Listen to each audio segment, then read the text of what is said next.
자, 오늘 주제 만성 기침입니다. 우리가 흔히 감기 걸렸을 때 혹은 좀 비염 같은 알레르기가 있을 때 기침을 하게 되는데 어떤 경우에 선생님 만성 기침이라고 하는 건가요?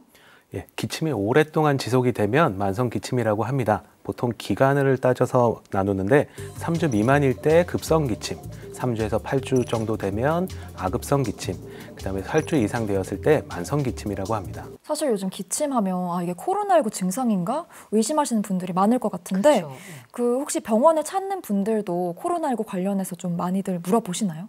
예, 처음에는 그런 걱정으로 오시는 분들이 많았습니다. 원래 코로나 바이러스도 감기 바이러스 중에 하나이기 때문에 이게 증상으로는 구분을 할 수가 없거든요.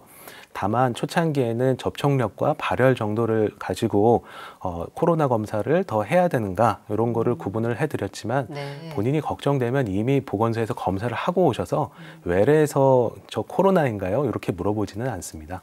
만성 기침의 제일 흔한 원인으로는 상기도 기침 증후군, 위식도 역류질환, 결핵, 천식 등이 있고 이 밖에도 만성기관지염이나 혈압약에 의한 기침, 기관지 확장증, 흡연 등에 의해서도 일어날 수가 있습니다.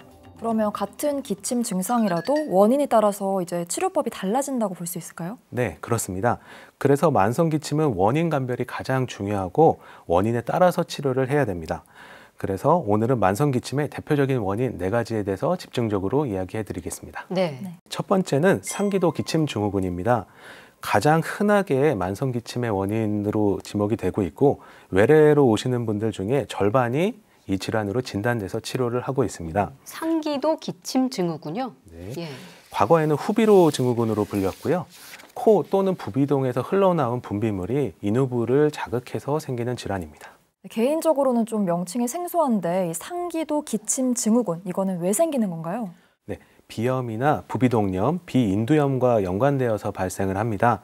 비강이라든가 부비동에서 흘러내려가는 분비물들이 인후부를 자극해서 증상이 생겨나게 되는데 목 뒤로 흘러내리는 느낌이라든가 목 뒤에 이물감이라든가 목이 간지럽다거나 콧물, 코막힘, 쉰 목소리 등이 동반될 수가 있습니다. 인후부 쪽의 염증이라든가 자극에 의해서 예민해진 경우에도 발생을 할 수가 있는데 이러한 경우에는 콧물이라든가 목 뒤로 흘러내리는 특징적인 증상이 없을 수도 있습니다. 만약에 이게 원인이다라고 진단을 받으면 치료를 그럼 어떻게 들어가요? 주로는 비염에 준해서 치료를 합니다. 상기도 기침 증후군이라고 하지만 이제 외래에서 환자분들께 설명할 때는 상기도 기침 증후군입니다, 후비로 증후군입니다 이런 식으로 말씀드리지는 않고요. 어차피 잘 생소하기 때문에 네. 비염입니다, 만성 비염이 있고 그런 부분에 의해서 분비물이 넘어가서 자극을 해서 기침을 하셨습니다 라고 네. 설명을 드립니다. 네, 네. 그래서 당연히 치료도 비염에 준해서 치료를 하게 되겠고요.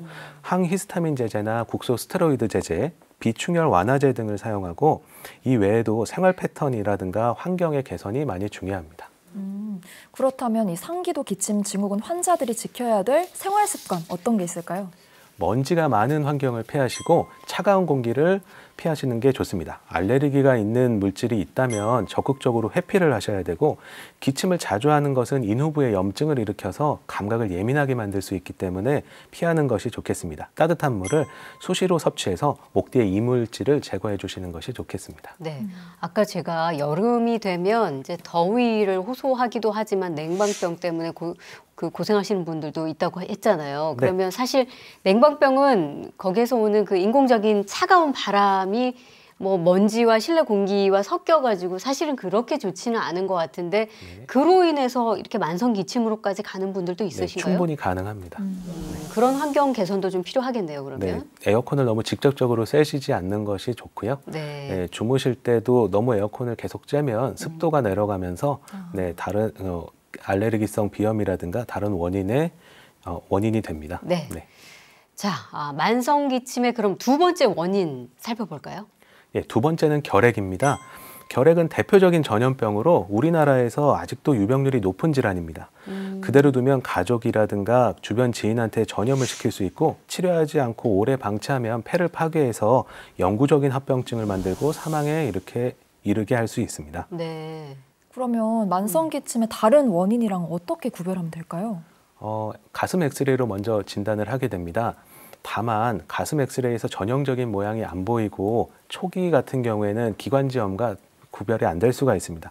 또한 이전에 폐에 염증이 있어서 흔적들이 남아있다면 그런 부분에 가려서 보이지 않는 경우도 있습니다. 네. 이런 경우에는 CT라든가 객단 검사를 추가로 해서 진단을 하게 됩니다.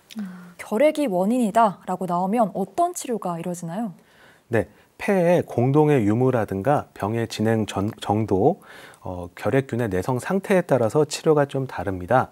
기본적으로는 결핵균이 가래에서 안 나올 때까지 대략 2주 정도의 그 격리 기간이 필요하게 되겠으며 이후에 약물을 표준 사제 약물을 치료를 하게 되는데 2개월간 집중 치료 기간이라고 해서 사제 약물을 사용하고 이후에 이 2가지나 3가지 약물을 통해서 한 4개월간 치료를 유지하게 됩니다.